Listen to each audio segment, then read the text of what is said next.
Coming to you from a cozy little condo high atop Old 4th Ward, Atlanta. Welcome to The Ron Show on America One Radio.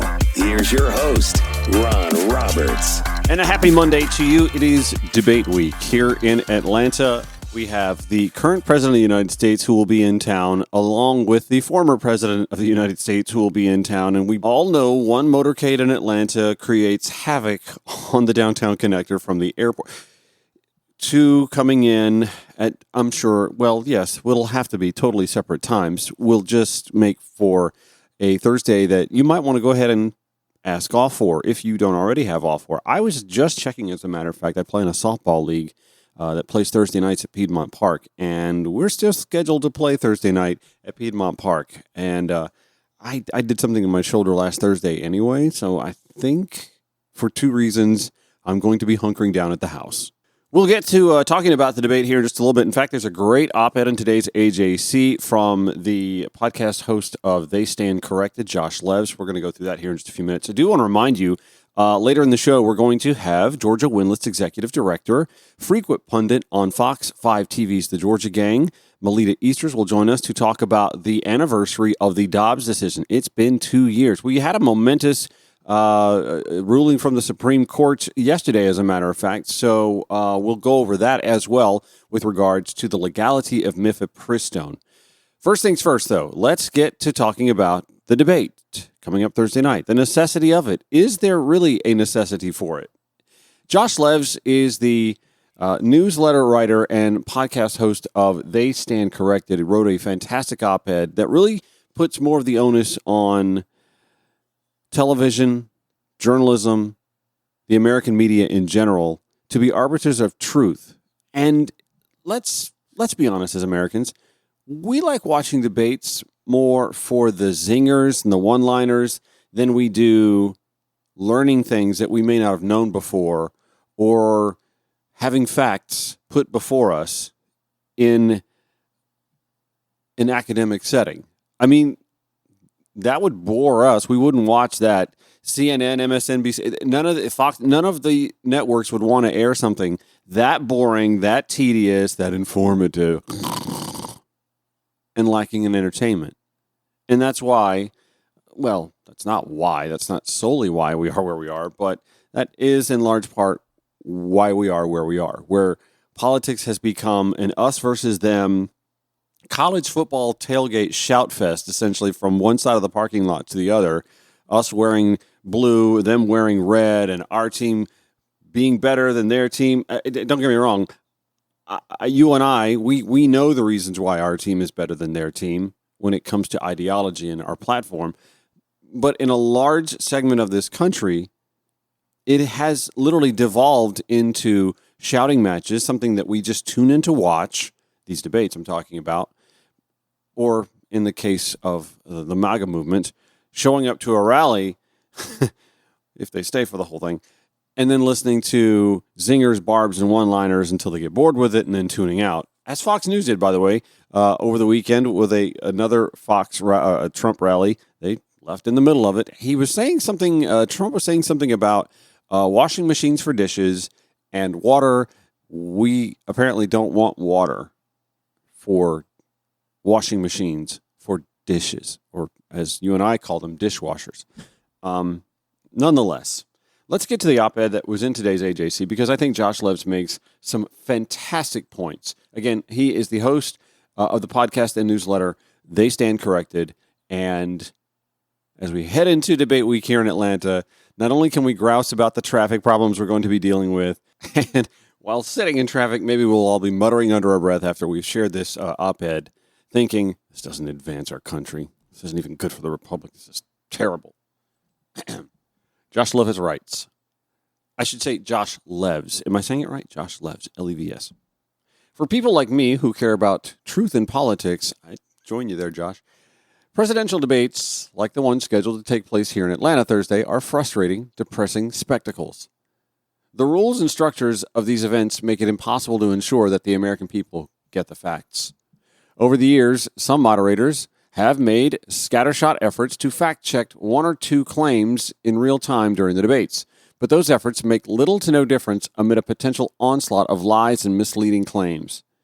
In a recent episode, at my new fact-checking podcast, he writes, They Stand Corrected, I explained that the rules of these debates generally preclude moderators from responding to candidate statements. Even if moderators don't sign documents agreeing to these rules, by participating, they have nevertheless accepted the role. Debates are not interviews. They are events that moderators have been invited to host. Their jobs consist mostly of keeping the candidates to time limits. News networks that host these debates note that the moderators are at least allowed to ask questions. But what use is that when candidates can lie in their answers? It reminds me of a famous scene from Seinfeld in which he goes to pick up a rental car, but the company did not save one for him. That's really the most important part of the reservation, the holding, he explains. That's my Seinfeld. Anybody can just take them. Having spent years as a fact checker, including at CNN during pivotal elections, here's what I tell people about these debates. Imagine a firefighter on a stage with millions of people watching. The firefighter welcomes up other people who are allowed to bring all the kindling, kerosene, and matches they want. They start fires, which the firefighter can do nothing about. That's what happens at these debates. They're arson for truth, Josh Leves writes. We live at a time in which there are great fears about truth losing its currency. A time when, quote, alternate facts can inspire a violent insurrection, as we saw on January 6, 2021. But this problem is not limited to politics. Violent anti-Israel protests are every bit as driven by lies, Josh writes. We can quibble with that if we'd like. In my podcast, I busted widely believed myths about the occupation, he puts in air quotes, and international law, he puts in air quotes, and alleged, air quotes, death tolls from Gaza, which are driven by terrorist propaganda.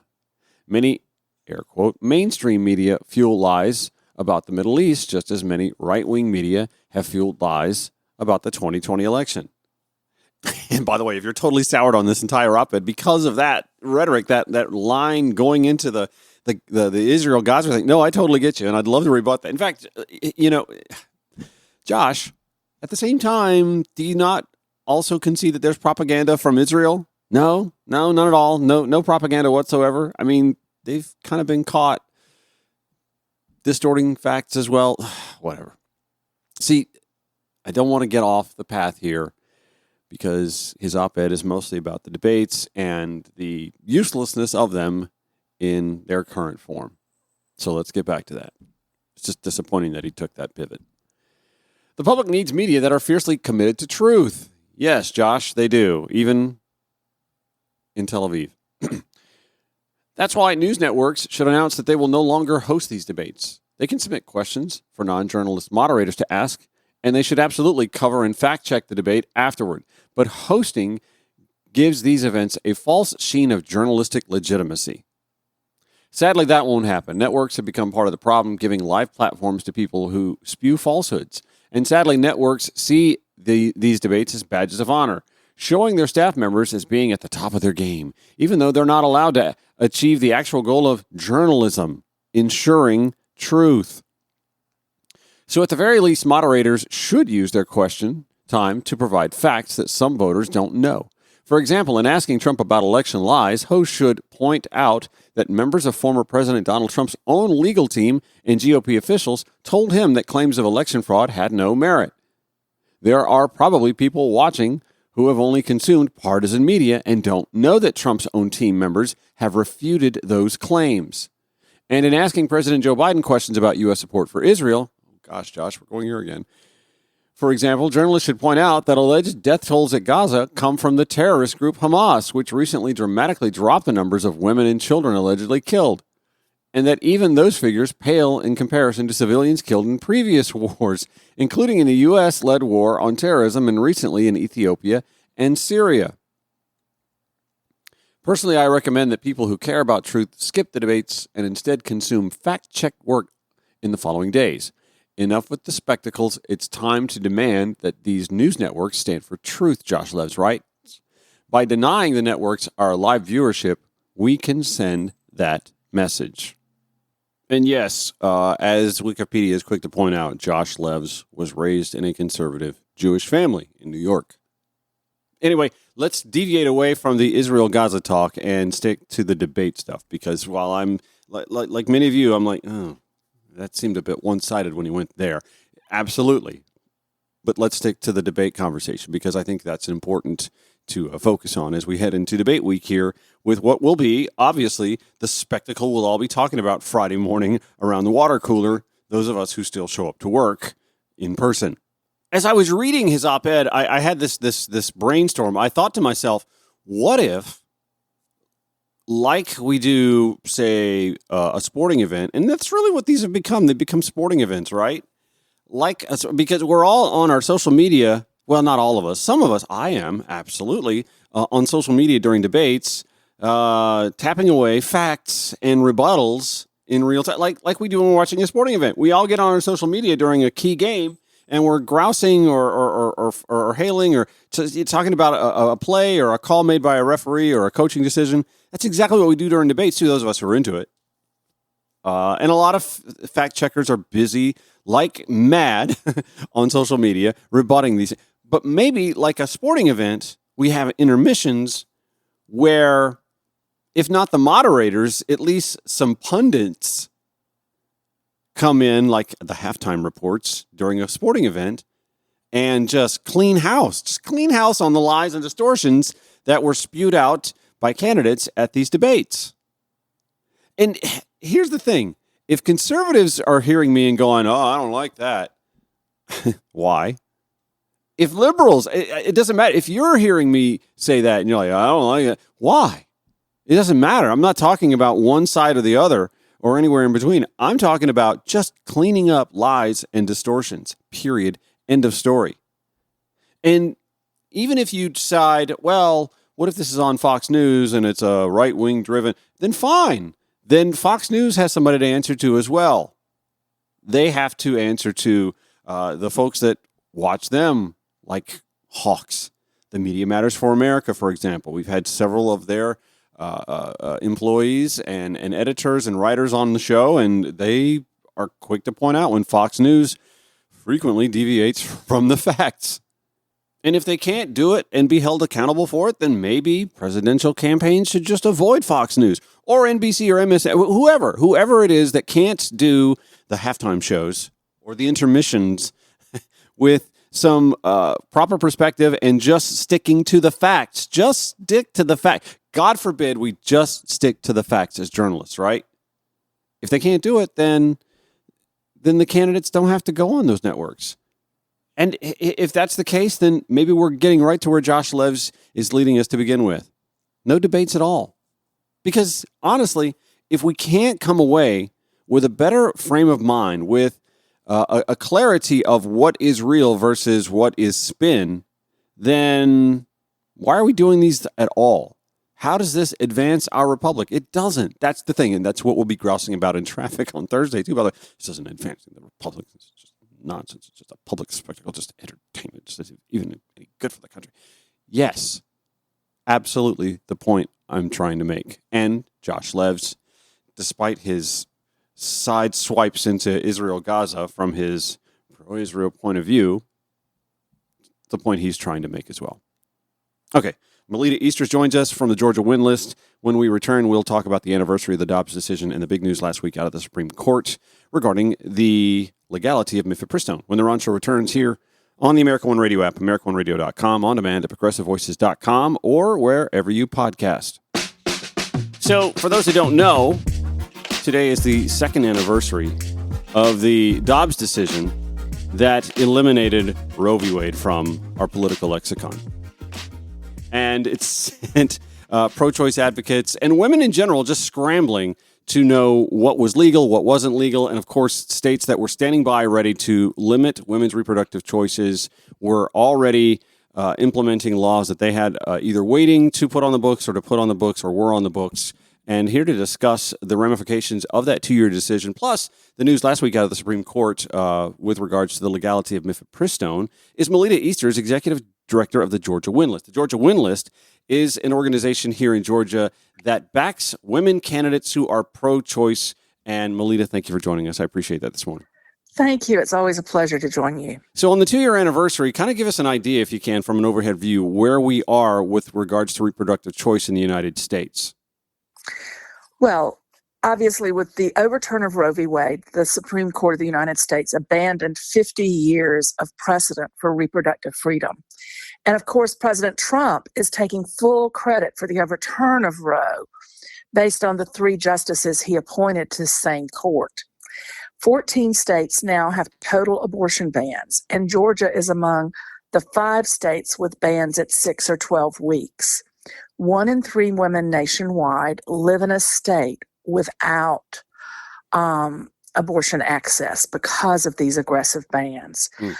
By contrast, nearly 2/3 of adults nationwide say abortion should be legal in all or most cases.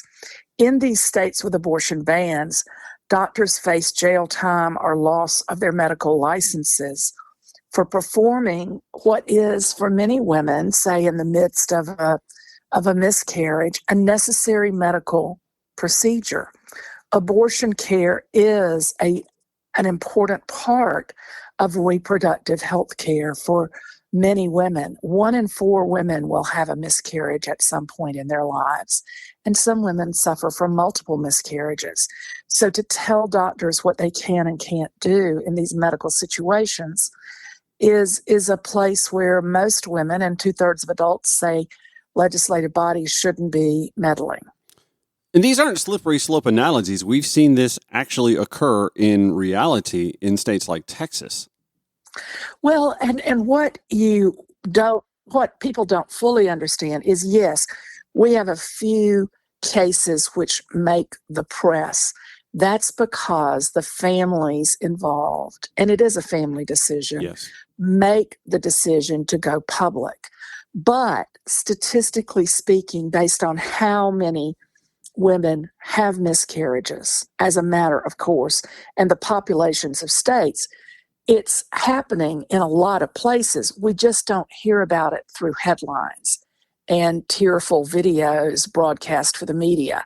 And some of those families who have been public with their stories have received such a backlash that it's deterred others from sharing personal stories.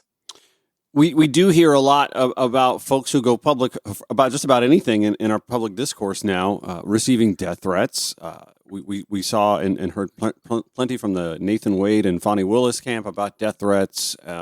But you bring up an important point about any family who comes forward to talk about something that's already a gut-wrenching decision and an emotional roller coaster for them to have lived through, to also then face that kind of public backlash. And really, there's almost no recourse for pursuing, some sort of, charges or any sort of legal backlash for those who make these sorts of threats. And sometimes it's not even just something litigious. Sometimes it's just friends or family who abhor that they went forward. And you find out who your friends are. You find out where your political ideology is and their leanings of friends and neighbors and whatnot when you do this sort of thing. So, I mean, there's a lot of bravery involved, and I understand why some folks don't come forward. Absolutely. So last week, the Supreme Court made a decision upholding the legality of mifepristone, which is pretty much for those 1 in 3 women that you spoke about, the last measure available that is somewhat legal. But even there are barriers in some of those states for mifepristone to even be delivered to them. Right. And what you saw in the Supreme Court decision last week was a decision based on procedural grounds. So the Supreme Court left open the possibility of future challenges to mifepristone. And you do have the Republican right clinging to hopes that the Comstock Act, which prohibits the mail being used for pornography, as a backdoor for eliminating the use of mifepristone nationwide. Now, the other thing that you have to remember is that is a drug which, yes, it is prescribed as a protocol, as half of the protocol for a medical abortion. but it is also a drug used for certain autoimmune disorders Mm. and other prescriptive medicine, other prescription medical requirements. So you really can't ban that drug. Although Donald Trump is running for president to reclaim the office he once held for 4 years, and he has made some not so subtle noise about having the FDA ban mifepristone altogether. Yes, he has, and he's made he's claiming total credit for the overturn of Roe. He's making lots and lots of promises, but we all know that one of the ways to check and see if Donald J. Trump is lying is to see if his lips are moving. And there'll be plenty of lip movement, even if the mute button is pushed this coming Thursday with the debate airing on CNN live from Atlanta this Thursday. We're going to talk more with Melita Easters on the anniversary of the Dobbs decision. Stand by. We got a hard break to take, and we're back in just a few here on The Ron Show. The American One Radio app, AmericanOneRadio.com, or wherever you podcast. Broadcasting 5 days a week to make common sense common again. This is The Ron Show on America One Radio. Common sense, common again. What a lead-in. We're with Melita Easters from the Georgia Windlass Executive Director, the organization that backs, supports, endorses women candidates for reproductive choice, first and foremost. Melita, you mentioned the Comstock Act being used to ban mifepristone. Can you explain? The Comstock Act is regards pornography in the mail. How does that relate to mifepristone, a drug, which, again, as you pointed out earlier, isn't just used for medical abortions, it's used for other medical means and needs as well? Well, conservatives hope to broaden the definition of what obscene materials might entail so that they could ban the mailing of medication, whether it's contraception medication or medications which can be used for abortion. But not erectile dysfunction? Well, they're going to protect Viagra, Ron. You know that. I mean, what's if we're going to talk about pornography or lewdness or that springs to mind. Sorry to use the analogy. Yeah, okay. I'll let you. No, but this particular use of the Comstock Act is part of the Project 2025 plan for a second Trump administration, right, which people hear about and very few have read. Mm-hmm. It is some scary, scary reading, but that is one of the ways that pro-choice women have used in abortion banned states to get abortion medication in the hands of women is telemedicine prescriptions for the the abortion medical protocols mailed to the woman who needs them. So they want to shut that down. This is not about the practice of medicine. It's not about whether something is dangerous to women or not. It's about allowing the state to control women through their reproductive freedom by taking it away. Have you heard or I'm sure it's maybe a little too early to have this sort of empirical evidence of brain drain from these states with these draconian abortion ban laws, literally doctors, medical professionals, women who just don't want to, live in a state where they don't have the opportunity, if they need to get the procedure they need or want. Is there any evidence of a brain drain of any sort yet? Well, you do have evidence of young medical professionals who are getting their degrees and choosing where they practice medicine and where they accept residencies, deciding not to come to states where there are abortion bans. You have medical schools in places like Georgia where there are abortion bans having to make arrangements to train young doctors for part of their training in other states where the procedures needed for life-saving care can be taught. Mm. You do have corporate people in human resources sharing anecdotal stories of, well, we'd love to hire this particular person, but she won't come to a state with an abortion ban like Georgia's. So yes, there's not, to my knowledge yet, a survey, but I have some friends who are in the human resources sector of corporate America who say it is a real issue.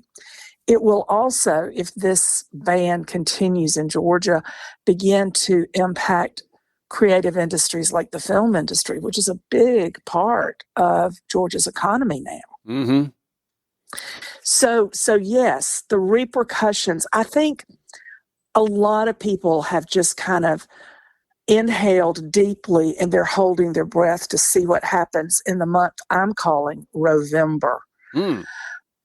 And that my calling it Rovember is an homage to the fact that in 2012, when Georgia's 20-week abortion ban passed, previously it had been a 24-week ban, Democratic women wrapped themselves in yellow police tape and chanted, "We will remember in November."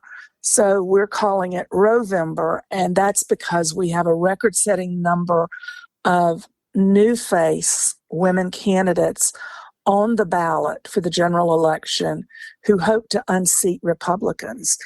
And if you will remember, earlier this year in Alabama House District 10 outside Huntsville, Democrat Marilyn Lands campaigned on abortion rights, shared her personal experience with an abortion procedure 20 years ago for medical reasons, a fetus that was not viable. And she flipped the seat long held by Republicans by shifting votes in a way that nobody predicted. And that's because that district had some highly educated people and high household average incomes. We have Republican-held legislative seats, both in the Senate and the House, in Georgia, with very similar demographics, where strong women candidates are running against those Republicans in November. And Georgia could very well see flipped seats that catch Republicans by surprise because they'd rather hide their heads in the sand and be pro-life and play to their base than to look at the fact that 2/3 of Georgians, just like 2/3 of adults nationwide, believe abortion should be legal in all or most cases. We're with Melita Easters, Executive Director of the Georgia Win List, the organization that backs candidates, female candidates who are running for office, reproductive choice being the chief concern in their campaigns. I was going to ask you, with that being said, we've seen the electoral success of the pro-choice movement since overturning of Dobbs 2 years ago. However, polls don't seem to show that this is the leading issue, or even the second leading issue in some polling for voters. And we see the lag at the presidential level, and polling is polling. You know, we can sit here and quibble about the effectiveness of it, or how relevant it is, or how close it is to reality. Does it concern you at all that abortion isn't a higher priority for Americans, or are we just actually seeing what Americans are telling us when we actually show up to the polls, and that actually does have a higher relevance than polls are showing? Well, you hit the nail on the head when you said we could talk all day about the relevancy of polling and whether it's accurate. If you look at the Maryland Senate primary, the Maryland Democratic Senate primary, the Black woman candidate won by something like 20 points when polling had that race neck and neck. There are just certain people who don't honestly answer polling questions. There are people who pollsters never call or reach out to. Sure. And on personal, deeply personal beliefs, many people are reluctant to share them with complete strangers over the phone. Mm-hmm. And abortion is just such a deeply held personal belief. The other thing is that many women who have often voted Republican in lockstep with husbands Mm-hmm. are not going to do that on this issue, because these older, say, suburban Republican women have known for 50 years they had medical autonomy over decisions about their reproductive health. Mm-hmm. They don't want to see that stripped away from their daughters and granddaughters. The most poignant interviews Georgia Windlist board members have had with prospective candidates seeking our endorsement have been with some of the military women we have either already endorsed or will be endorsing next week, who have served our country and traveled the world in the service of protecting freedom in this country. And then they come back, they retire from military service to a nation which now says to women, you're second-class citizens. Mm-hmm. We're going to let these stale, pale male legislators decide what kinds of medical options you have for reproduction, because their judgment is better than the medical professionals who've gone to school for years and years to train for giving you that advice. And these military women say, I didn't fight for freedom to have the freedoms my daughters and granddaughters enjoy curtailed by a Supreme Court. And we could even speak about the women who are currently in the military. Senator Tommy Tuberville obviously tried to withhold or uphold military advancements and promotions in response to the U.S. military making allowances for women in active duty service who may be stationed in one of those 19 states where abortion is all but illegal, to be able to go where she can to get the procedure she seeks. Well, we could talk all day about Tuberville and whether he actually should even be the senator from Alabama, since he lives in Florida. Well, yes, but he was a football coach, so obviously he's going to work, and he's going to work well for Alabama voters. But I digress. I was going to ask you. You were speaking about the suburban women vote and why they may, quietly or maybe overtly speak in a different tone than their husbands might when it comes to voting. And the secrecy of voting seems to have gone away now with social media. Perhaps we don't pull the curtain anymore and do what we do in quiet. We seem to spout it publicly and then go and do the voting at the tablet. But I'm concerned a little bit about the Miffitt-Pristone decision last week, giving some sort of a blanket or an out for those who may decide, okay, well, abortion really was a big thing for me, but now Miffitt-Pristone is still legal, so I think it's okay, and the majority of abortions now are medical abortions, so maybe there'll be some cause for not to be concerned about that. Can you speak to that ideology and why that might be kind of dangerous thinking? Well, it's very dangerous thinking because the Miffitt-Pristone is not used or advised after a certain point of pregnancy. And that point is before women have the tests which reveal fetal abnormalities which might cause later problems. And so that middle ground between when the standard Roe v. Wade end for access to abortions and the use of Miffitt-Pristone, there's several months there during which time women would find out about fetal abnormalities. The other thing is that a woman can go into a miscarriage almost at any point during a pregnancy, and many medical abortions are required to complete an incomplete miscarriage. And that's the gray ground of doctors feeling that they have to call the hospital attorney when a patient has presented with those kinds of issues before they can do the kind of procedure their training tells them would save the woman's life or save the woman's future fertility. Understood. There's also some thought with independent-minded voters, and you see a pivot on the right with some politicians to discussing a 15, 16-week abortion ban. And there may be some folks who think, well, that's a rational middle ground. We see a lot of countries around the world who have 15, 16-week abortion bans that are considered liberal or progressive countries.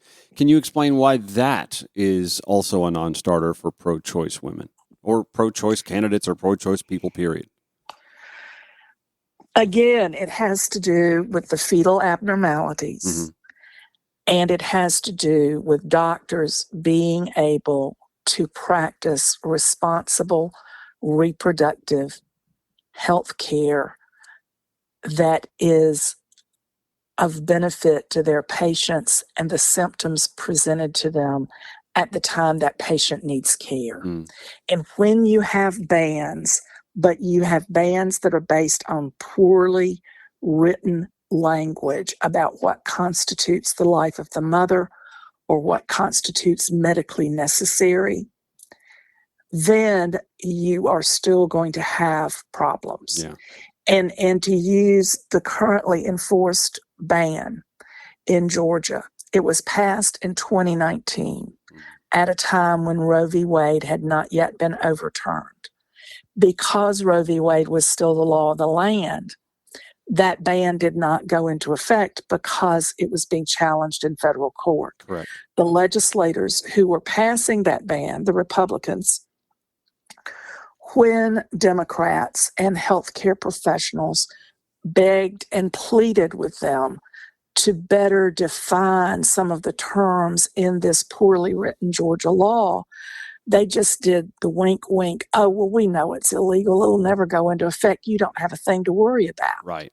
Well, now we're stuck with a poorly written piece of legislation, which does pose problems for the kind of reproductive health care Georgia women can now receive. Back with Melita Easters, Executive Director of the Georgia Win List, when the Ron Show returns on America One Radio. Last few minutes of our conversation with Melita Easters on The Ron Show, which you can follow on your preferred social media platform at Ron Show ATL, Threads, Instagram, Twitter, X, Facebook. It is the second anniversary of the Dobbs decision, which gives us an opportunity to again discuss the importance and relevance of women's health care and reproductive choice coming to us this November when on the ballot. Where we left off, Melita was explaining to us the necessity for those options, that choice, at any point in a pregnancy, 4 weeks, 6 weeks, 15, 16, it doesn't matter. And I also wanted to point this out. There's something super cruel about a supposed pro-life movement that also pushes so hard against universal health care so that a young family is not only doomed to carry a pregnancy to term for what will be a child with weeks, months, maybe years of medical maladies and the bills that come with it, so that family will also be bankrupted. Never mind that they may have other children who didn't ask for that, lot in life and, being doomed to a life in poverty. And there's no assistance whatsoever from that same movement to help out that family, let alone even consider that healthcare is a human right. Well, that's absolutely true. And when confronted with questions about those realities, I've never heard a good answer from a Republican. Right. And they've had decades to provide one or come up with one, much like they've had more than a decade now to come up with an alternative to the Affordable Care Act. But that's another conversation for another time. Are you going to be watching the debate at home in person by yourself? Are you going to gather with a group or watch party? How are you going to do this? I think I'll probably watch it at home, owing to the hour and the need to film the Georgia gang the next morning. Wow. But I have developed or am in the process of developing a debate watch card that we'll probably share on the Georgia Win List website, GAWINLIST.com, social media pages that will track certain phrases both Biden and Trump use a lot, and also the use of I, me, or we, our pronouns by both candidates. I think those will be interesting things to track and interesting things to watch for. And I know the Biden camp is looking forward to their candidate performing well, and the Trump people are hoping that whatever he does, he might stay on message. But certainly the last few public appearances have been this indecipherable word salad that I think it will be beneficial for the nation as a whole to see. Yes.